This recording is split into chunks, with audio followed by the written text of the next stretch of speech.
Herra,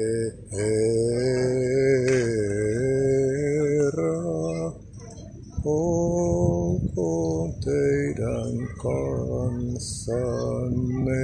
Ja seurakunta vastaa, niin myös sinun henkesi kanssa. Ja pappi nostaa kätensä ja seurakunta kiittää. Ja tällainen on Jumalan palveluksia pidetty anglikaanisessa, katolilaisessa ja luterilaisessa kirkossa, mutta 45 vuoden jälkeen on sattunut semmoinen kummallinen juttu, että juutalaisuuden kummat elementit niin ovat kieltämässä Herran siunauksen Paavilta ja joulupukilta ja Seppo Lehdolta, mutta kuntavaaleissa Seppo Lehto on käytettävissä.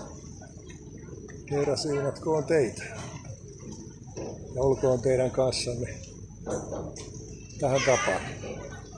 Vapaussoturi@gmail.com yhteydenotot jatketaan sinivalkoisen taivaan alla.